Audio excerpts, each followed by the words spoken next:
Do you remember a moment where you wanted to try something new or start a new career or do anything that would change your life, but inside there was several voices trying to stop you from doing it or maybe even help you move through this transition? I know I have had many of those situations. And in today's episode, we want to talk about these inner voices, this dialogue that sometimes helps you and sometimes stops you from moving forward. These um, inner voices are not necessarily there to just harm you, but they are there to protect you, and they all do it in their own way. As always, I'm joined by my friend and business partner, Adam. How are you today? Morning, brother. Good morning, Earthlings. There were two parts of me having a little bit of a battle inside my head this morning. There was the one part that wanted to stay in bed, and the other part that wanted to come and do a podcast. And I'll let you figure out which one won. Wake up! Wake up! What? We're doing a podcast? Yeah. Dear Adam, I just realized that I have come unprepared and I don't have a quote to get us going. Well, shall I start us off with one then? Okay, let's go with this one from The Untethered Soul by Michael Singer. There is nothing more important to true growth than realizing that you are not the voice of the mind. You are the one that hears it. I love that, and I love the book, The Untethered Soul. I actually love his other book, Living Untethered, I think it was, which talks about his Hmm. life story. It's a fascinating life journey that he went on. I'd actually counter that quote a little bit, and say that actually you are the voice of your mind, but you're also the one that hears it. And I think that speaks to what we're talking about today is the recognition that we're made up of these of multiple parts that exist within us, and it's finding a way to listen to them, connect with them, so that they feel heard and understood. That then allows them to transform, and for you to move forward with a bit less conflict. And I think it's what he describes as the self and the personal self, isn't it? If I remember correctly. And the self or the true self is what you say is the one that hears and experiences, and the personal self is the self that has all the multiple parts within it. Yeah, I've heard it sort of described times before as the sort of yeah, or the small self or the higher self and the small self. And the higher self is almost like the overriding guiding version of you that's all knowing, has all the wisdom, and then the small self is the one that's kind of locked in the game and making the human like errors and decisions and has the habits and behaviors. Um, yeah, I think all of these conflicts, all of these concepts do sort of merge slightly with one another. But yeah, it's a fascinating topic. It really is. I do a lot of work with hypnotherapy clients. We do parts therapy, and it's very powerful when you can help a client to almost distance themselves from what's going on inside of them, or be able to sort of stand back and see that actually there's a couple of conflicting parts. Um, Usually a part that wants to move forward, the intending part, and then the part that is holding them back, the preventative part. Um, and then there's an inner conflict going on. It seems that the actions of one is holding you back, and the actions of the other wants to move forward, and so you're sort of stuck oscillating between the two. Um, and much of the time, in fact, all of the time, as you said at the start, brother, about the fact that the preventative part probably came about through some form of trauma or attachment injury, um, or life experience, and this part was formed to somehow try and protect you from what you were going through at the time, protecting the self, and it did that by its chosen methods at the time, or its chosen actions, and it may have actually served you at some point, may have actually helped you and protected you, even for a short period of time. And because it was effective and it did work at that specific time for that specific reason, I almost see it like it's like a sort of a little program that gets caught then in the subconscious, and it becomes this looping. It becomes this little program that sits in the background and starts running the show a little bit. And of course, many years down the line, your life's changed, you've moved on, those circumstances aren't part of who you are in your life anymore, but there's still this dialogue or this part of you that's sits in the background that's trying to control this version of you that's actually with its outdated approach. And we can see this a lot in addictions. Um, for instance, had a client recently in the military and drank a lot in the military to numb the experience, the stress, the tension, being shot at, comrades falling, dying, passing away, and the trauma from that. So alcohol became wrapped up in celebration and commiseration. It was a very quick and easy way for that part of him to try and numb that pain. Um, Many years down the line, no longer in the military, no longer being shot at, no longer in those stressful situations, but alcohol being a as a tool for reward still exists in his life. Um, and so there's some sort of parts work to be done there. Um, and it's recognizing that that particular part did what it could. Its intentions were good. Its intentions were actually always good, but it just chose a dysfunctional way of coping, um, and it picked something that would become later on more destructive than beneficial. So it's really sort of fascinating work once you delve into it, and I think once you can, like I said, once you can really speak to these parts of you, really talk to them as if they're separate entities, allow them to be truly heard and understood, um, then they can actually start to transform, um, essentially shining a light on everything. Self awareness is such a big part of all of this work, right? Is that all we're doing is shining a light on the problems, and the more we talk about them and lay them out on the table and go, here we are, this is the truth, this is reality, this is what's going on, then there's a magical transformation that starts to happen. They start to release that energy and that tension that's been keeping them stuck. Yeah, I see this parts work or inner work as a benevolent dictatorship.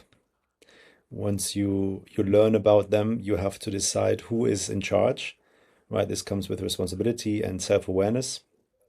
And then the benevolent dictatorship has to be the loving father of all of them or mother, and invite them all at the table. They all have a voice, but there's only one person who makes the decisions here and allows which voice can be heard, because all of the voices are doing their best to their given situation and in their possibility, right? Yeah, for sure. The power is in being able to create the dialogue between the two parts potentially that are in conflict. So the part that wants to move on, the part that wants to stay stuck, um, and you create a dialogue between both of them. Like, why are you here? What was your purpose? Like, what were you trying to protect said person from? Um, and then once you have that information, you then speak to them about how maybe they could now, instead of working in opposite directions, they could actually maybe work together because you've clarified that they're both there for the person's greater good. We're just going Mm. about it in different ways. So can you both now work together um, to for the greater good?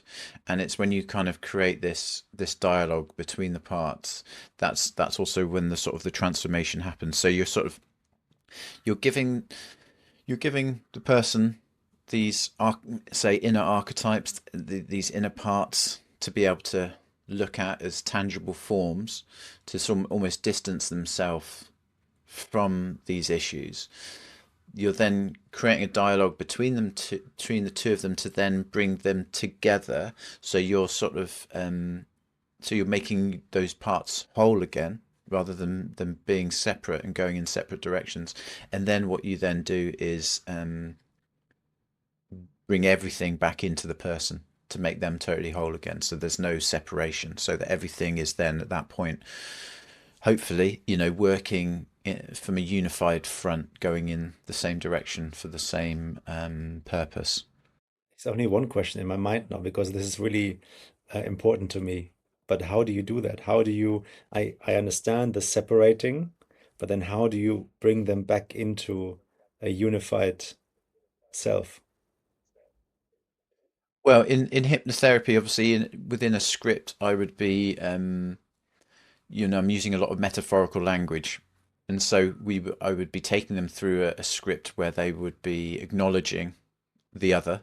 We would have already given names to each one of them, and so the person, when they're in the hypnosis, is visualizing these two separate parts of themselves, and they have very distinctive features, maybe language. They have both have a specific name and a different energy. And then within that hypnosis script, you're asking them to envisage a moment where the two parts merge with each other. Um, and because the person is in hypnosis and we're speaking to their subconscious and we're using metaphorical language, visualization, the person is able to start seeing those two parts of themselves come together and merge. And then, of course, you would then offer them a kind of a visual representation of that then merging with them to make them whole again. So Beautiful. it's through guiding you're guiding the subject's kind of subconscious to see this stuff in a in a metaphorical way using that language, because that's sort of what how the subconscious sort of how to speak to the subconscious, how it sees things. Yeah, and the mythical or metaphorical language helps, I assume now, but hopefully you, well, you correct me if I'm wrong, but it helps to give to the separation is easier, right? So if you give it a mythical or a metaphorical language, it's much easier to create a an understanding around it.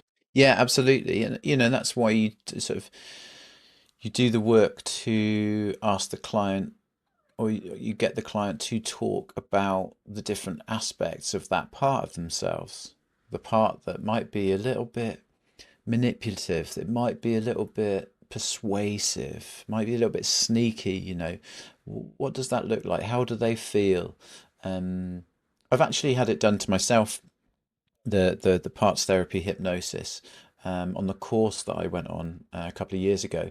And it was what was quite interesting, that when it was being done to me, even though I was almost fully aware, when I was speaking about the two different aspects of myself that we were working on, um, I could feel a different energy when I spoke from one part and when I spoke from the other.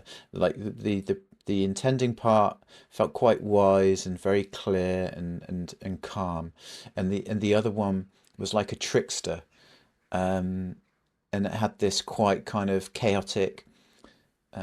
Yeah, it was kind of had this trickster energy. It wanted to. It was a bit of a joker, it was a bit sarcastic. It was a bit, and I could feel when I spoke from that part of myself. I could feel the difference in the energy that was coming through when I was speaking from them. So it's really fascinating. So you can, based on these kind of characteristics, that they can help you to help a client to build up a visual representation of how that might look. Um, and then, of course, with their eyes closed in hypnosis, it's a much easier process to help them envisage what that may look like. This is fascinating because especially in my life, these inner voices are, it took me a long, long time to understand that they're all valued, they're all part of the makeup that is Roman. But for me to no longer be victim to what they're saying, especially those who are trying to protect me, quote unquote. I mean, it's still, an ongoing process. But the more self awareness rises in my journey, the easier it gets to recognize them. And maybe if you allow me to take us out, I think this little quote from Richard C. Schwartz, who's the founder of the internal family systems, and I'm happy for you to riff on it this a bit. But he says the goal is not to eliminate parts, but to help them trust the self. Definitely. It's kind of like, and that speaks to, I think, what you've just shared about your own experience as well, in that what we resist persists. The more we fight against those parts of ourselves, it's almost counterintuitive. You want to feel like you want to destroy that part of yourself because it's creating all this bad behavior. But actually, you actually need to love it. You actually need to put your arm around it. You actually need to bring it into the fold so that it doesn't feel like left out on a limb. It's part of your family. It's part of your inner council. It's probably got some wisdom to share, but it wants to be involved. And I think the more you can involve it in your process, and that really then speaks to this deep acceptance. Um, can you really move forward with your life properly until you actually accept all parts of yourself, the light and the dark, the shadow, um, recognizing that they've got a role to play. Depending who you read and who you listen to, whether it's shadow work through Carl Jung or parts work, the overarching theme here is loving awareness of the self with all its parts. And once, Ram does, loving awareness is it's his thing. And yeah. Well, thank you so much for watching and listening to us. What are your parts that you are skeptical of? What are the parts that you may have not accepted yet? Leave us a comment. We would love to hear from you. Like and share this video and subscribe to our beautiful channel. Inner Earth School we are trying to build a community. So we'd love to have you here to exchange ideas, to learn from each other. You find more information in the show notes. Go to our website and connect with us. We can't wait to see you on the next episode. Thank you so much for watching, Earthlings. Until next time. Adam, any last words? I'm very grateful that you're part of me and I'm part of you, and all our inner earthlings are part of this journey with us. So thanks a lot, guys. See you on the next one.